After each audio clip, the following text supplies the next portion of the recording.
সাবেক প্রধানমন্ত্রী শেখ হাসিনা তিনি জানতেন যে আসলে 5ই আগস্টের মতো এরকম একটা পরিস্থিতি হতে পারে, যে কারণে তিনি তার নিকট আত্মীয়দেরকে 5 আগস্টের আগেই বাংলাদেশ থেকে বাইরে চলে যেতে সহায়তা করেছেন, কিন্তু তার নিজের দলের নেতাকর্মীদেরকে আসলে এই বিষয়ে সতর্ক করেননি, বরং তাদেরকে অরক্ষিত রেখে তিনি ভারতে চলে গেছেন। তো আপনাদেরকে আচ্ছা, কি এই বিষয়ে সতর্ক করা হয়েছিল? মানে আপনি না, নিজে ঢাকা আমাদের ছিলেন, কোনো আপনাকে কি সতর্ক বলেছিল করা হয়নি। যে এরকম হতে পারে? কেউ কোনো সতর্ক করেনি। 29 তারিখ ঢাকায় পৌঁছি, তারপরে ওই দিন সন্ধ্যা আমি চেষ্টা করি মাননীয় প্রধানমন্ত্রীর সাথে সাক্ষাৎ। 2-3 দিন আমি চেষ্টা করেছি, কিন্তু সামহাও আমি তো ওনার অফিসারদের পিএস এবং ওদের রিকোয়েস্ট করেছি, আমি কোনো অ্যাপয়েন্টমেন্ট তখন পাইনি। আমি কারণ ঢাকাতে কি এটার? বসে। মানে আপনি তো ধরেন একজন সাবেক পররাষ্ট্রমন্ত্রী এবং আওয়ামী লীগের একজন গুরুত্বপূর্ণ এমপি, তারপরে আপনি 2-3 দিন চেষ্টা না করেও সেই সময় এরকম একটা গুরুত্বপূর্ণ সময়ে আমি দেখা তখন না পাওয়ার কারণ প্রাক্তন, কি? প্রথমত আমি প্রাক্তন তখন। হ্যাঁ, আপনি জানেন যে আমার কিন্তু সংসদ সদস্য ছই তো, সিলেট 1 আসনের সংসদ সদস্য ছিলেন আপনি তখন। তখন। আর যেটি হলো যে এমনি সময়ও মাননীয় প্রধানমন্ত্রীর অনেক সময় সাক্ষাৎ সহজ না।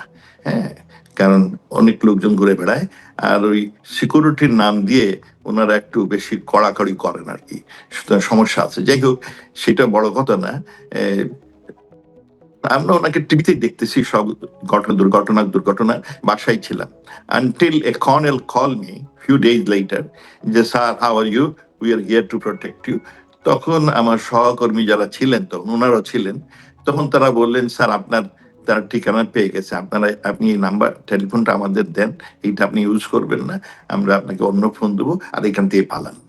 এই কিন্তু আমি আমার 5 আগস্টের পর সেনাবাহিনীর মানে তত্ত্বাবধানে অনেক রাজনীতিবিদ ছিলেন, অনেক সরকারি কর্মকর্তা ছিলেন, পুলিশের সদস্য ছিলেন, আপনি তাদের সঙ্গে ছিলেন না? জি না, জি না। সেটা আমরা শুনেছি যে সেনাবাহিনীর অত্যানে যা অনেকেই ছিলেন, রাজ 126 জনের মতো, এর মধ্যে রাজনীতিবিদ 26 জন ছিলেন। এই 26 জনই এখন জেলে, একজন না ও দুইজন বোধহয় রিলিজ, বাকি সবই জেলে। আচ্ছা, মানে ওদের বিভিন্ন সেনাবাহিনীর নাটক কাছে করে, যারা ছিলেন তারা বিভিন্ন সবাই এখন জেলে আছেন। নাটকীয় অবস্থান সৃষ্টি করে তাদের জেলে নিয়েছে। সেনাবাহিনী নাটক টাটক তৈরি করেছে। আচ্ছা, সেক্ষেত্রে আমার একটা প্রশ্ন যে সেটা হচ্ছে যে মানে একটু আগে আমি যেটা বলছিলাম যে আপনি তো দ্বাদশ জাতীয় সংসদের সিলেট 1 আসনের নির্বাচিত সংসদ সদস্য ছিলেন তখন, এবং আপনার দীর্ঘদিনের কূটনৈতিক এবং রাজনৈতিক পরিচয় রয়েছে, তারপরেও আপনি পালিয়ে থাকার প্রয়োজনীয়তা কেন অনুভব করলেন না? মানে আপনার কাছে কেন মনে হলো যে আপনার পালিয়ে থাকতে হবে, আপনার কারণ এরকম একটা আমাকে তো আমার পরিবার থাকার পরও? সহকর্মীরা বলল, কারণ তখন আমি তো যেতে চাইনি, আমি কোনো অন্যায় করিনি, আমি কোনো কাউকে জেলে ঢুকাইনি, আমি কখনো কোনো দুর্নীতি করিনি। So I was reluctant to leave my home. আর আমি বহুদিন পরে 38 বছর বিদেশে থেকে স্বদেশে গেছি, পুরো আপনার বয়স, পুরো জীবনটা ওখানে শেষ করার জন্য। কিন্তু আমাকে আমার সহকর্মীরা খুব জোরাজুরি করলেন, স্যার, এইখান থেকে পালান। তারপরে পালানো শুরু হলো। সেটা কাহিনী একটা সুন্দর সিনেমা হবে বলে আমি বলেছি। এই এই একটা বিরাট অভিজ্ঞতা। আহ, সুতরাং আপনি কি আমাদেরকে একটু এইটা, সংক্ষেপে বলতে পারেন? কারণ আসলে অনেক দর্শক আপনার এই ভিডিওটি দেখবে, না, এটা সাক্ষাৎকারটি আমি দেখছেন। বলেছি, আমি তো লিখেছি। আমার একটু যদি কিছু আপনি বলেন যে বিদেশি কিভাবে আপনি মানে এখন আপনি কোথায় আছেন এবং সেখানে কিভাবে গেলেন বাংলাদেশ থেকে? আমার কিছু বিদেশি সহকর্মীও আমাকে রিকোয়েস্ট করেছেন যে, আপনার এই পালানোর কাহিনী আমরা শুনতে চাই, কারণ তাতে আমরা বুঝবো বাংলাদেশে কি ভয়াবহ অবস্থা সৃষ্টি। আমি সেটা লিখেছি, হ্যাঁ, 255 ডেজ ইন ক্যাপটিভিটি। হ্যাঁ, সো ওগুলা বলে লাভ নাই, এগুলো সামহাও আই ম্যানেজড ইট। আমি এই পালান 6টা ফোন চেঞ্জ করেছি, কারণ ফোন চেঞ্জ করলে কেমন করে তারা পেয়েও যান। হ্যাঁ, আমি বিভিন্ন বাসায় ভাড়া নিয়ে থেকেছি। আপনি এখন কোথায় আছেন? আমি এখন আমেরিকা আছি। মানে কিভাবে গেলেন বাংলাদেশ থেকে এই মানে এইটা পালানো অনেক একটা লম্বা পরিস্থিতির মধ্যে কাহিনী, থেকে? এটা বলে লাভ নাই। It was not easy, and it was a good, আমার জন্য এক বিরাট experience, great escape from Bangladesh. বহু ভাবে আমার ওয়াইফ, আমরা সবাই ছিলাম নিউ ইয়র্কে। আমার ওয়াইফ যান নাই, আমি 29শে জুলাই ঢাকায় যাই, উনি এখানে ছিলেন। হ্যাঁ, ওনার কিছু ট্রিটমেন্ট ছিল, সো শি স্টেড ব্যাক। এবং ওরা বলছিল যেও না, আমি চলে গেলাম দেশের জন্য, গিয়ে ঝামেলায় পড়ে গেলাম।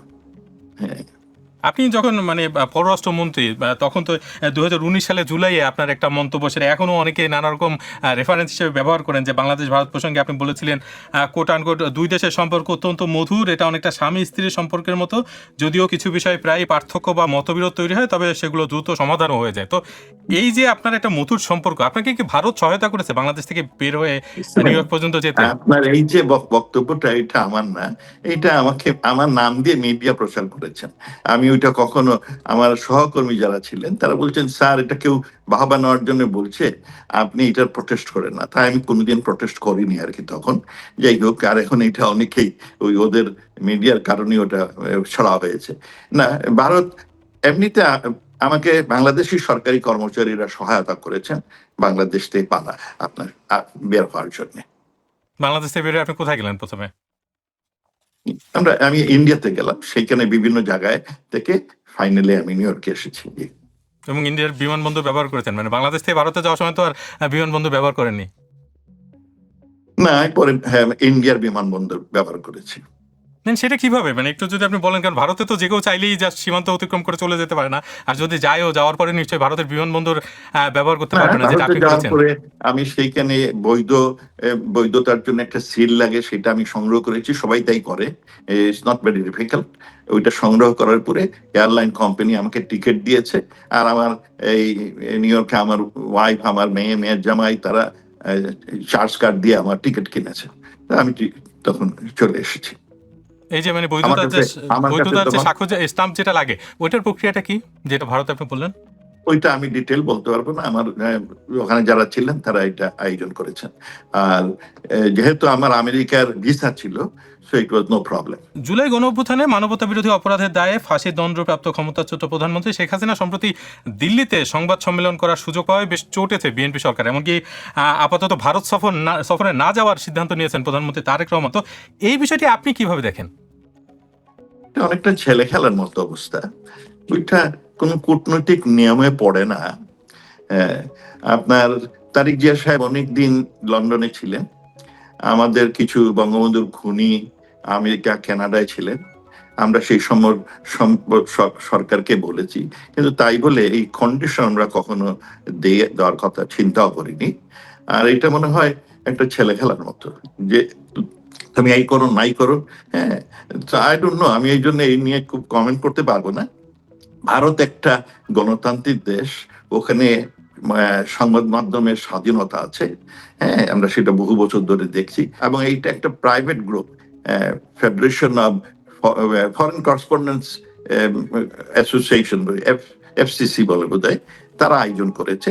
ভারত সরকার স্বাভাবিকভাবে এই একটা প্রাইভেট গ্রুপকে নিষেধ করবে না, এটা ওর জেনারেশন ওনারা হইচই করেছেন। কিন্তু 2018 সালে কিন্তু এরকম একটা পরিস্থিতি হয়েছিল, আপনার মনে আছে কিনা আমি জানি না, যে খালেদা জিয়ার একজন আইনজীবী, একজন ব্রিটিশ আইনজীবী, তিনি কিন্তু দিল্লিতে একটি সংবাদ সম্মেলন করতে চেয়েছিলেন, এবং তখন আওয়ামী লীগ সরকার, মানে আপনার সরকার, সেটার প্রতিবাদ জানিয়েছে, এবং সেই ব্যক্তিকে আসলে ভারতে প্রবেশই করতে দেওয়া হয়নি। কিন্তু এবার দেখা যাচ্ছে যে বাংলাদেশের বিএনপি সরকারের আপত্তি সত্ত্বেও শেখ হাসিনার সংবাদ সম্মেলনটি আসলে করা গেছে দিল্লিতে। যে ঘটনা বলছে আমি জানি না সেটা, আই ডোন্ট নো। 18 সালে সরকারের সাথে আমি তখন ছিলাম না। যাই হোক, সো বাট ভারতে আমাদের দেশে না হয় সরকার সব ব্ল্যাক আউট করতে পারেন, ভারতে এগুলো বোধহয় করা খুব কঠিন। আপনার ইংল্যান্ডেও এগুলো করা কঠিন। কিন্তু এই যে বিএনপি সরকারের সঙ্গে ভারত সম্পর্ক নিবিড় করতে যাচ্ছে, এরকম তো নানা রকম মানে দেখা যাচ্ছে, নানা রকম বক্তব্য, বিশেষ করে যে নতুন যে রাষ্ট্রদূত রয়েছেন ভারতের হাই কমিশনার বাংলাদেশে, দীনেশ ত্রিবেদী, তিনি বারবার বলছেন যে আসলে মানে দুই দেশের সরকার প্রধান সরাসরি বৈঠক করলে দ্বিপক্ষীয় বিভিন্ন সমস্যা ও মতপার্থক্য সহজে সমাধান করা সম্ভব। কিন্তু আপনার কাছে কি মনে হয় যে শেখ হাসিনা ভারতে অবস্থান করার সময়ে বিএনপি সরকারের সঙ্গে ভারত আসলে সম্পর্ক ভালো করতে পারবে? একজন কূটনীতিবিদ হিসেবে আপনি যদি বলেন আর কি। নিশ্চয় করতে পারে। আপনার ধরুন, এই যে তারিক জিয়া সাহেব লন্ডনে বহু বছর ছিলেন, আমাদের সাথে ইংল্যান্ডের খুব ভালো সম্পর্ক উনি থাকা অবস্থায়। আপনার আমেরিকা এবং কানাডায় খুনিরা ছিল, কিন্তু তাদের সাথে আমাদের খুব সুসম্পর্ক ছিল। এই একটা কারণ, আমাদের ডিপ্লোম্যাটিক ওয়ার্ল্ডে একটা ইস্যুর প্রতি কোনো সম্পর্ক না, মাল্টিফেসেটেড, বহুপাক্ষিক সম্পর্ক, একাধিক বিষয় আমাদের, এবং সেটা দেশের স্বার্থ বিষয়। কোনো ব্যক্তি এই ধরনের আপনার কি বলবো, মানে বাহাবা পাওয়ার ইস্যু নিয়ে সম্পর্ক না। সুতরাং এই মানে বরং তারিক জিয়ার সরকার তাদের বহুপাক্ষিক কারণে ভারতের সাথে সুসম্পর্ক করা উচিত। ভারত চায় যে তার সকল প্রতিবেশীর সাথে সুসম্পর্ক করা, এবং they are maintaining it relatively pretty good. কারণ একটা ইস্যু দিয়ে কখনো আপনার কূটনীতি হয় না। শেখ হাসিনা নিজেই বলেছেন যে তিনি বাংলাদেশে গিয়ে বিচারের মুখোমুখি হবেন আদালতে, এবং সেটা শোনা যাচ্ছে যে ডিসেম্বরের মধ্যে এমনটা হতে পারে। আপনার কাছে এই বিষয়টা আসলে কতটা বাস্তবসম্মত মনে হচ্ছে যে শেখ হাসিনা কি আসলে ডিসেম্বরের মধ্যে বাংলাদেশে যাবে, আপনার মনে হয়? হ্যাঁ, the way I know Sheikh Hasina, উনি যেটা বলেন এটা করেন। She is very determinant lady. এটা দুই দিক আছে, একটা হচ্ছে অনেক আপনার সংখ্যা আছে, আশঙ্কা আছে। মনে করেন যে উনি যদি ঢাকায় যান, তো একদল এক পায়ে দাঁড়িয়ে ওনাকে মারার জন্য, আপনার সেই যে জামাতের উগ্রপন্থী কিছু, এনসিপির কিছু ছেলেবেলা যারা বিদেশিদের টাকা ঘুষ খেয়েছিল, তারা যারা সন্ত্রাসী, তারা। কিন্তু আপনি যে আর এই দাবি তাছাড়া করছেন, এই দাবির পক্ষে আপনার কোনো প্রমাণ আছে? মানে আপনার কেন মনে হচ্ছে যে তারা এটা বিদেশ আমার থেকে? মনে হয়, কারণ তারা বক্তব্য প্রায় সেটাই বলে যে আমরা আসলেই তাকে মেরে ফেলবো। তারপরে তারা পাকিস্তানের যে বিভিন্ন গুপ্তচর বাহিনী, তারাও মারতে পারে। শেখ হাসিনা একদম মারার জন্য চেষ্টা করবে। মারলে পরে তারেক রহমান সরকারের সুবিধা অসুবিধা দুটাই। তারেক রহমান মরে গেলে তো গেল, শুধু সহ্য করতে পারেন। আমার এক সহকর্মী এখানে ছিলেন, আমি ওনার পাশের রুমে কাজ করতাম এই হার্ভার্ড ইউনিভার্সিটিতে। তিনি ছিলেন আপনার ফিলিপিনের অপোজিশন লিডার, সিনেটর আপনার নিনয়। উনি একদিন আমাকে বললেন যে আমি দেশে চলে যাচ্ছি। তাই আমি বললাম কেন, তোমাকে তো গেলে ধরে ফেলবে। বললো যেন আমার লোকজন আমাকে প্রায় রিকোয়েস্ট করে দেশে চল। তখন উনি ফিলিপিনে চলে গেলেন। ফিলিপিনে যাওয়ার পরে এয়ারপোর্টে ওনাকে গুলি করে মেরে ফেলে। তারপরে ওই দেশে এমন আন্দোলন দানা বেঁধে ওঠে যে মার্কোসের মতো শক্তিশালী আপনার ডিক্টেটর, তাকেও তার পতন হয়, এবং তখন নিনোয়ের বউ করাজন অকিনো সেইখানে রাষ্ট্রপতি হন।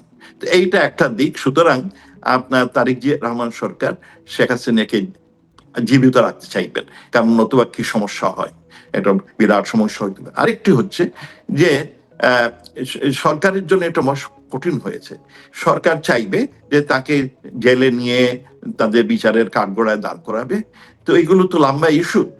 তো সেই জন্য আমার মনে হয় শেখ হাসিনার এই ডিসিশনের ফলে তারেক জিয়া সরকারের গুম হারান, কারণ তারা বেশ কষ্টে প্রটেক্ট করেন।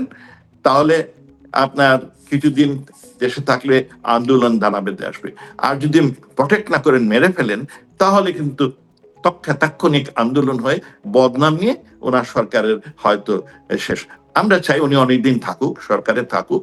তিনি যেভাবে এটা পাতানো নির্বাচনে এসেছেন, but let us see how he does things. আমাদের ওনার প্রতি কোনো আক্রোশ নাই। আর আপনি যেটা বলছিলেন প্রথম, ভারত সরকার উনি যখন আসলেন তাকে খুব ক্যাজুয়াল করলো, খুব সম্মান দিয়েছে। ওনার মা যখন মারা গেল, ভারত সরকারের পররাষ্ট্রমন্ত্রী এসে ওনাকে আপনার সমবেদনা জানালেন। তারা উদ্দেশ্য ছিল তারা বাংলাদেশের সাথে সুসম্পর্ক বজায় রাখতে চায়, যেমন সবার সাথে। কিন্তু আমাদের দেশে কিছু উগ্রপন্থী তখন আপনার দাবি তুললেন যে ভারতের 7 সিস্টার প্লাস আরো 3টা প্রদেশ, 10টা প্রদেশ দখল করে ইসলামিক খালিফাইট করবেন।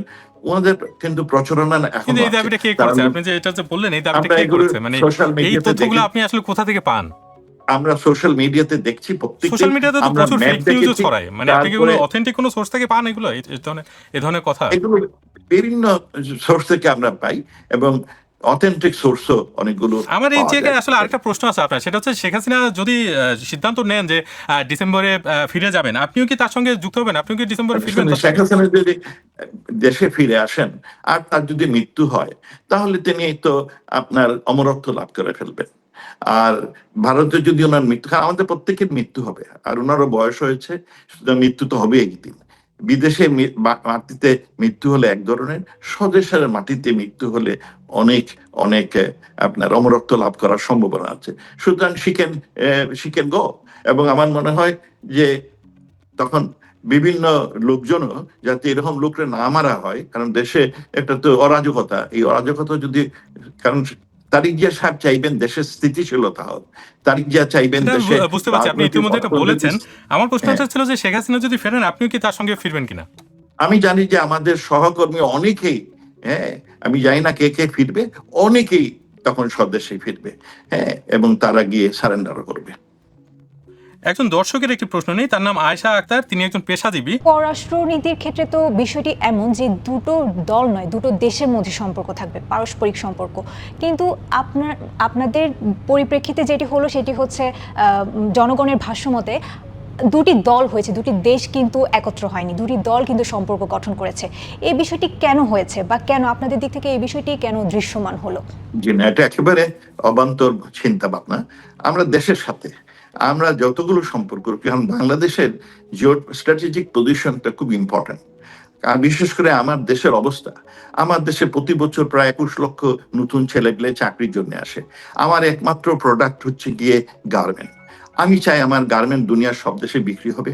আমি চাই আমার ছেলেপুলে বিদেশে গিয়ে আয় করবে, রেমিটেন্স পাঠাবে। সেই জন্য আমরা সবার সাথে সুসম্পর্কে রয়েছি। ভারত বাংলাদেশের সম্পর্ক দুই দেশের মধ্যে আমরা যতগুলো ভারতের সাথে সম্পর্ক করেছি, আমি থাকতে যেমন ধরুন আপনার আমরা এই নদী বিরাট সমুদ্র সীমা পেলাম, আমরা সেইটা আলোচনার মাধ্যমে বিভিন্ন আইনের মাধ্যমে পেয়েছি। আমরা যে বিভিন্ন এনক্লেভ ছিল ভারতের সাথে সেটা সুসম্পর্ক করে এইগুলার আপনার নিশ্চয়তা দিয়েছি। আমরা কখনো ভারতকে অতিরিক্ত কোনো সুযোগ সুবিধা দেইনি, ভারত চাইলেও আমরা সেইটা গ্রহণ করিনি। কারণ দুই দেশের নিজেদের আপনার কি বলে স্বার্থটা দেখেছে, কোন দলের জন্য কিন্তু সাবেক পররাষ্ট্র উপদেষ্টা তৌহিদ হোসেন কিন্তু বলছেন যে আদানির সঙ্গে যে বিদ্যুৎ চুক্তি করা হয়েছে সেটা একটা অসম চুক্তি বাংলাদেশ করেছিল।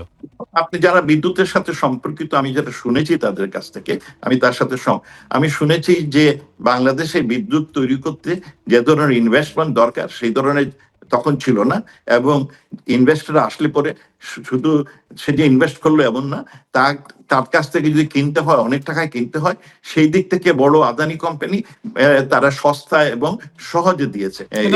দেখা যাচ্ছে যে তিস্তা চুক্তি নিয়ে আপনারা এত চেষ্টা করার পর তিস্তা চুক্তি করা সম্ভব হয়নি। আপনার এগ্রিকালচার সেক্টরে আমরা কয়েক গুণ, 4-5 গুণ আমরা এগ্রিকালচার প্রোডাক্ট বৃদ্ধি করেছি। একটা বড় কারণ হচ্ছে আমরা সেচনের ব্যবস্থা করতে পেরেছি। তিস্তা চুক্তি কেন করা গেল না আপনার কাছে কি মনে হয়? আপনারা তো চেষ্টা করেছেন এবং ভারতের সঙ্গে তো আপনাদের খুবই সুসম্পর্ক, সেটা তো মানে সবাই মনে করে। আসলে কোনটা? তিস্তা চুক্তি। আমরা ভারতের সাথে গঙ্গা চুক্তি করেছি, তিস্তার ইস্যুটা আমি জানি না, এটা কখনো আমার পররাষ্ট্র মন্ত্রণালয় আমার কাছে আসছে বলে আমি মনে করি, আমার মনে হয় না। কিন্তু এই একটা বিষয় আসলে যে মানে আপনারা যখন এটা নিয়ে আলাপ করতে পারেন, বাট আই হ্যাভ নো।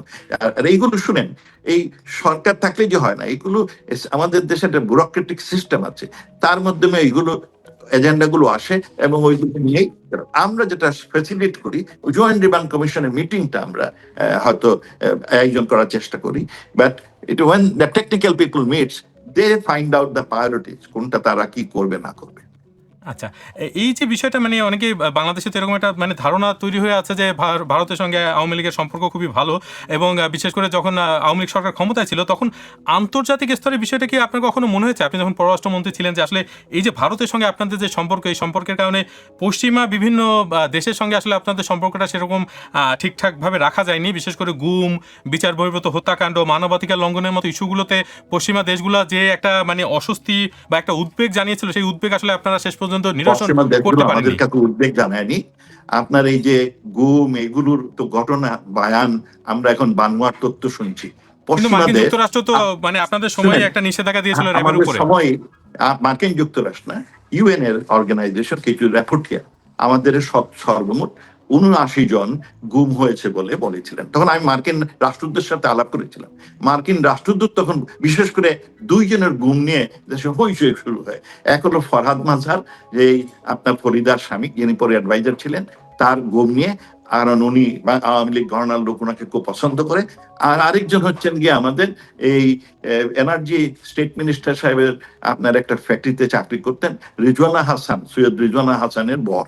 এই 2 জন যখন গুম হলেন, আমরা পররাষ্ট্র মন্ত্রণালয় খুব দুশ্চিন্তায় পড়লাম, কারণ সারা সরকার এটাতে হুমড়ি খেয়ে ফেলে। আমরা সর্বমোট একটা লিস্ট পেয়েছিলাম আপনার ইউএন রিপোর্টের কাছ থেকে 79। এর মধ্যে 35 জন দেখা যায় তারা নিজের বাড়িতেই আছে, কোনো এক সময় হয়তো তারা নিখোঁজ হয়েছিল।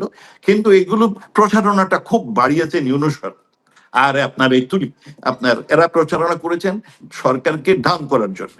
এইগুলো সত্যতা নাই, বাংলাদেশে এত গুমটুম কখনো হয়নি, এবং 1-2 হলে আমরা সবাই জানি কি হয়েছে। এই যে বললাম 2 ফরহাদ মাহা, আমরা এরপরে দেখলাম যে 2 জনই জীবিত হয়ে আসছেন।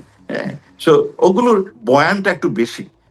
কিন্তু এখন তো বিভিন্ন স্থানে গোপন কারাগার খুঁজে পাওয়া যাচ্ছে, র‍্যাব সহ বিভিন্ন নিরাপত্তা বাহিনীর বিভিন্ন কার্যালয়ের নিচে পাশে। এবং তার আগেও আমি সরকারের সাথে কাজ করেছি, কোনোদিন কেউ বাংলাদেশের কোনো সরকারি কর্মচারী, বেসরকারি লোক কেউ কোনোদিন আয়নাগরের কথা বলেননি। এইটা ইউনূস সাহেবের তৈরি, আর কিছু আমাদের এনজিও এবং সুশীল সমাজ এটা তৈরি করেছেন। আয়নাগরের কোনো পাত্তা নাই। এগুলো একেবারে, এগুলোর জন্য যদি কিছু হয় তারা আর্মিকে বলতে পারেন, কারণ আর্মির ওখানে মধ্যে তার ইন্টিগ্রেশন ক্ষুদ্র সেলটেল থাকে, প্রত্যেক দেশেরই আছে। হ্যাঁ, but we never knew about Aynaghar. এগুলো সব বানোয়াট। আমার প্রশ্নটা এটাই ছিল যে আওয়ামী লীগ সরকার যখন ক্ষমতায় তখন র্যাবের উপরে নিষেধাজ্ঞা আরোপ করে মার্কিন যুক্তরাষ্ট্র, এবং এই যে 5ই আগস্ট কেন্দ্রিক যখন যে এই গণ অভ্যুত্থান, সে সময় জাতিসংঘের মানবাধিকার কার্যালয় থেকেও নানা রকমের বক্তব্য এসেছে যে সেনাবাহিনী যাতে তাদের উপরে কোনো রকম ইয়ে করে।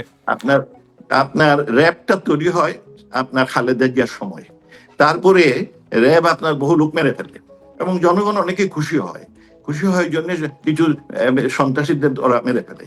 তারপরে র্যাব এইসব, যেমন আপনার ধরুন 2004-05 এই সময় র্যাব প্রায় হার্ট অ্যাটাকে ইয়াং লোকজনকে মেরে ফেলতো। আমার কাছে তখন 55টা লিস্ট ছিল, 50 জনের লিস্ট ছিল। তৎকালীন যিনি আর্মি চিফ ছিলেন মাসুদ, তো উনি একবার আমাকে বললে, আমি বরং তুমি এই যখন লোক মারতেছো তোমাকে আমরা শুলে চড়াবো, আমার জুনিয়া। তাই তখন সে একটা এই কি নিয়ে নেয়, ইনডেমনিটি নিয়ে নেয়, বলে মোমেন ভাই আমি ইনডেমনিটি নিয়ে আছি, আপনারা আমাকে আর কিছু করতে পারবেন না। যাই হোক, হ্যাঁ, এই খুব বদনাম করে। র্যাবের কিছু কিছু লোক তো বাড়াবাড়ি করেছে অবশ্যই, এবং সেইটা পরবর্তীতে র্যাবের বাড়াবাড়িটা কমিয়েছে। এবং এই আমেরিকান সরকার আপনার 2023 সালে না 23 সালে 22, হ্যাঁ, তখন ওরা বললো যে তারা র্যাবের উপর, তবে আমেরিকা র্যাবের যে রুলস অফ এঙ্গেজমেন্ট, এটা আমেরিকা এবং ব্রিটিশ থেকে তৈরি করা। আমাদের র্যাবরা বললেন যে আমরা যে কাজটা করি আমেরিকার অ্যাডভাইজে করি, তারাই আমাদের ট্রেনিং দিয়েছে। পরবর্তীতে আমেরিকার ট্রেনিংটা বন্ধ করে দেয়, আর র্যাব তখন আর ট্রেনিংটা নেয় নাই। এতেও আমেরিকা একটা অসন্তুষ্টি ছিল, তারপরে তার উপরে স্যাংশনটা দিল একটা ইনস্টিটিউশনে। যে মানে এই র্যাব মানে বিচার বহির্ভূত হত্যাকাণ্ড ঘটাচ্ছে, এটা তো আপনি নিজেই বললেন যে যখন র্যাব তৈরি হয়েছে তারপর থেকে করেছে, কিন্তু তারপরে আপনারা আওয়ামী লীগ সরকার র্যাবকে এভাবে রেখে দিয়েছিলেন কেন? অত্যাচার করেছে, কিছু তো অন্যায় করেছে অবশ্যই, কিন্তু তারপরে র্যাবকে এভাবে রেখে দেওয়ার কারণ কি ছিল আওয়ামী লীগের? মানে তারপরে আপনারা আওয়ামী লীগ সরকার ক্ষমতা আসার পরও র্যাব এভাবে রেখে দিলেন কেন? মানে র্যাব যে এরকম বিচার বহির্ভূত হত্যাকাণ্ড করে, গুম করে, সেটা তো আগে থেকেই জানা যাচ্ছিল। একটা ফার্স্ট ফোর্স থাকে, বিকজ তাদের অ্যাক্টিভিটিস, তারা ভালো কাজ বেশি করেছে, সেই কারণে হয়তো র্যাবকে সরকার রেখেছেন। আই ক্যানট টেল, যে কারণ সরকার তো আমি একা না, এটা ইজ এ টিম ওয়ার্ক। সরকার হয়তো, আমি যতদিন কিসে ছিলাম, র্যাব নিয়ে কোনো মিটিং হয়নি, র্যাবের উপরে কোনো আলোচনা হয়নি। বাট র্যাবের ভালো দিকটা, মানুষ জনগণ সময় সময় বলতো পুলিশ পাঠাবেন না, র্যাব পাঠান। র্যাব হলো, আমি একটা সিলেটে একটা আপনার লোক মারা যায়, পরে দেখা যায় যে পুলিশের লোক নাকি ওকে মেরে ফেলেছে। তারপরে আমরা ওইটা ইনকোয়ারি পিবি কিনা পুলিশ ব্যুরোকে দেওয়া হলো ইনভেস্ট। ওখানকার যিনি মারা গেছিলেন তার মার সাথে আমার দেখা হয়, উনি বললেন যে হ্যাঁ আপনি বরং র্যাবকে পাঠান। র্যাবের প্রতি মানুষের বিশ্বাস অনেক বেশি ছিল। সো ভালো মন্দ দুটোই আছে, এবং সেইটা হয়তো আমরা সেইখানে এই ভালোর দিকটা বেশি শোনার পরে যারা চার্জে ছিলেন তা পরিবর্তন করেননি। কিন্তু মানবাধিকার কর্মীদের দাবি হচ্ছে যে র্যাব আসলে রাজনৈতিকভাবে ব্যবহারের বেশ ভালো একটা মানে উপায়, যে কারণে সব সরকারই আসলে র্যাবকে রেখে দিতে চায়, কিন্তু যখন বিরোধী দলে থাকে তখন দেখা যায় যে র্যাব তাদের উপরেই মানে তাদের বিরুদ্ধে যাচ্ছে আর কি র্যাবের ব্যবহার। আবার যখন সরকারে আছে তখন তাদের এটা দরকার হয়। তার মধ্যে কিছুটা সত্যতা আছে অবশ্যই, তবে অনেক সময় বাড়াবাড়িও হয়, বুঝছেন। হ্যাঁ, সত্যতা তো আছেই, আর সরকার তো আপনার তুলসী পাতা না। আমি যে বিষয়টা আপনার কাছে জানতে চাচ্ছিলাম যে টানা 15 বছর ক্ষমতায় থাকার পর আওয়ামী লীগের যে হঠাৎ এই যে পতন হলো, এই পতনের পেছনে কারণগুলো আপনার কাছে কি মনে হয়? আমি ঠিক জানি না। একটা হচ্ছে যে দেশ খুব উন্নতি করতেছিল, অনেকগুলো দেশ, আমি যখন বিদেশে অনেকের সাথে বাংলাদেশের এই অভাবনীয় সাফল্য, হ্যাঁ, টানার 6.8%, highest, one of the highest in the world, পৃথিবীর 3টি বেস্ট পারফর্মিং ইকোনমির মধ্যে বাংলাদেশ। তখন অনেকে ইউরোপিয়ানরা বলতো তোমরা তো উন্নত হয়ে যাবে, উন্নত হলে তোমরা তো আমাদের সাহায্য নিতে চাইবে না। হ্যাঁ, তাদের কাছে একটা ওরি অনেকের কাছে ছিল যে বাংলাদেশ উন্নত দেশ হয়ে গেলে আমাদের কাছ থেকে তো আর সাহায্য টাহ্য চাইবে না, এই জন্য একটা অনেকের ধারণা ছিল। ইটস এ মাইল্ড অ্যাপ্রোচ, যে তোমরা বেশি ভালো করে ফেলতেছো, এটা একটা সমস্যা। আর আমরা উন্নয়ন নিয়ে বেশি মাথা, তারপরে ষড়যন্ত্র কে কি করছে জানি না। আমরা শেখ হাসিনার দুটো মেইন অবজেক্টিভ ছিল, একটা তিনি দেশের উন্নয়ন করেন, 2041 সালের মধ্যে বাংলাদেশকে বিদেশির মতো করবেন, যে মানুষের জীবনে নিশ্চয়তা দিবেন, একটু উন্নত সমৃদ্ধশালী স্থিতিশীল অর্থনীতি। আরেকটি হচ্ছে দারিদ্র বিমোচন। দারিদ্র বিমোচন সেই জন্য উনি সবচেয়ে বেশি এমফেসিস দিয়েছেন এবং দারিদ্র দূরও করেছেন। কোথায় 42% ছিল, সেইটা 18%, আর অতি দারিদ্র তিনি 5.6% নিয়ে আসছেন। সংজ্ঞামতে 5%-এর নিচে হলে দেশ দারিদ্র মুক্ত হয়। আমরা চেয়েছিলাম 2030 সালের মধ্যে ক্ষুধামুক্ত বাংলাদেশ করবো। যাই হোক, আমাদের স্বপ্ন পূরণ হয় নাই, সেখানে থাকলে হয়তো হতো, এখন তো তলানিতে চলে যাচ্ছে। কিন্তু এই যে মানে 24-এর গণ আন্দোলনের সময় যে শত শত শিশু, তরুণ, কিশোর, যুবক এই যে যাদের প্রাণহানি হলো, এই জন্য কি আওয়ামী লীগের ক্ষমা চাওয়া উচিত? আপনার কাছে কি মনে হয়? এই যেটা আপনি নাম্বার পেয়েছেন, এই 1400, এগুলো সব তো বানোয়ার। আমি প্রথম আলো, আমি আসলে 1400 বলিনি, আমি বলেছি শত শত। মানে না, এত লোক তো মরে নাই। আপনার এদের তথ্য অনুযায়ী বাংলাদেশের সরকার বিরোধী পত্রিকা সমকাল, প্রথম আলো, ডেইলি স্টার, আমি প্রত্যেকদিন কয়জন মারা গেছে ওরা হিসাব দিত। আমি ওদের অ্যাড করে দেখলাম যে 16ই জুলাই থেকে আপনার 5ই অগস্ট সর্বমোট 329 জন মারা গেছে। আর 5 আমি জানি না আপনি আসলে কিভাবে হিসাব করেছেন, কিন্তু বাংলাদেশের মুক্তিযুদ্ধ মন্ত্রণালয় থেকে জুলাই শহীদের যে তালিকা, সেখানে কিন্তু নিহত সংখ্যা বলা হচ্ছে 843 জন। আর জাতিসংঘের অনুসন্ধানে তারা বলছে 1400 জনের মতো হতে পারে মারা গেছেন। আর পুলিশ সদর দপ্তরের একটি পরিসংখ্যান আছে, যেখানে বলা হচ্ছে 44 জন পুলিশ সদস্য নিহত হয়েছেন। সরকার যেটা রিপোর্ট দিয়েছেন 834 জন, সেইটা 1 জুলাই থেকে 15ই অগস্ট পর্যন্ত যতজন মারা গেছে, এর মধ্যে কেউ অ্যাক্সিডেন্টে মারা গেছে, কেউ সাপড় কামড়ে, কেউ পানিতে পড়ে, কেউ নর্মাল মৃত্যু হয়েছে। আর এই 834 জন থেকে আবার একবার দেখা গেল যে 51 জন জীবিত হয়ে আসছে, আরেকবার দেখা গেল 21 জন। এখনো প্রতিদিন দেখি অমুক ক্লেম করে যে আমি জীবিত। এটা যেহেতু সরকার অনেক টাকা টুকা দিবেন, তাই মতলববাজরা তাদের এই জুলাই হত্যাকারী হিসেবে অনেকেই, শুধু নাম্বারটা ইজ নট রাইট। ইউএন এর প্রাথমিক রিপোর্ট যেটা ঢাকার থেকে প্রথম যেটা করে, তারা তখন বলেছিল 650, এবং বলেছিল এর বড় সংখ্যক হচ্ছে মানে আন্ডার এজ লোকজন। হ্যাঁ, এবং দ্যাট ওয়াজ মোর অ্যাকুরেট। কিন্তু পরবর্তীতে একটা বানোয়াট, আমি ইউএনকে জিজ্ঞেস করেছি, আরেকজনের দর্শকের একটি প্রশ্ন নেই, আমি একজন দর্শকের একটি প্রশ্ন নেই, যে দর্শকের একটি প্রশ্ন নেই, তার নাম হচ্ছে কুমার সপ্তর্ষি রায়, তিনি একজন শিক্ষার্থী। আমার যেটি প্রশ্ন সেটি হচ্ছে 24-এর যে আন্দোলন গিয়েছে, সেই আন্দোলনে যদি আওয়ামী লীগ কিংবা আপনার তেমন কোনো অপরাধ না থেকে থাকে, তাহলে জনগণের সম্মুখে আপনারা আসতে ভয় পাচ্ছেন কেন? কিংবা আপনাদের সম্পর্কে যে রায় হয়েছে আদালতের, সেই রায়ের কিংবা আইনের মুখোমুখি হচ্ছেন না কেন? যদি আপনাদের সৎ সাহস থেকে থাকে, তাহলে তো সেই আইনের মুখোমুখি হয়ে সেটাকে প্রটেক্ট করা দরকার এবং আদালতের মাধ্যমে আইনের প্রতি শ্রদ্ধাশীল থেকে নির্দোষ প্রমাণিত করা উচিত। এটি আমি মনে করি। এটি আমার প্রশ্ন আপনার কাছে, আইনের মুখোমুখি কেন হচ্ছেন না? আমরা নিশ্চয়ই ভয় পাচ্ছি না। আমাদের সরকার নিষেধাজ্ঞা দিয়ে রেখেছে, আমাদের বিরুদ্ধে মিথ্যা মামলা দিয়েছে। We would like to face public. আমাদের কোনো ভয় নাই। আমরা, কারণ দেশে তো কি করেছেন যে আপনারা মব রাজত্ব করেছেন, তার কারণে লোক তো ওখানে থাকতে পারতেছে না। আমরা এই যে আমাদের বিরুদ্ধে অভিযোগ করা হয়েছে, এইগুলো তো অধিকাংশই বানোয়াট। আমরা এগুলো ফেস করতে চাই, এই বানোয়াট অভিযোগগুলো। এবং যে শিক্ষার্থী বলছেন, I think she has asked a good question. আমরা শোনেন, সরকারের একটা সাংবাদিক দায় দায়িত্ব আছে মানুষের জানমাল নিশ্চিত করা।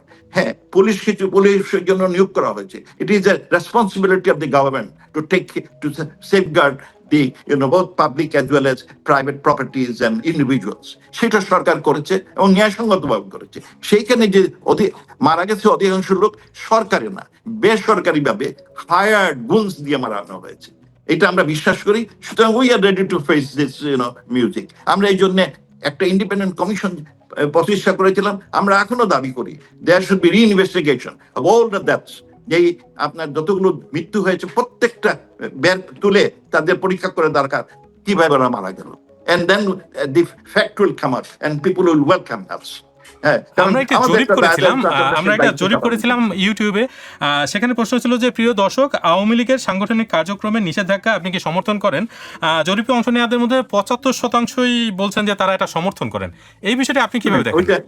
আমাদের কাছে যে তথ্য আছে, অধিকাংশ লোক মনে করে যে কিসের নাম এই নিষেধাজ্ঞা ঠিক হয় নাই, আর কোন ডেমোক্রেটিক কান্ট্রিতে নিষেধাজ্ঞা ইজ ইররিলেভেন্ট। আপনি এটা তো জুরজারমূলক হয়ে গেছে বাংলাদেশে।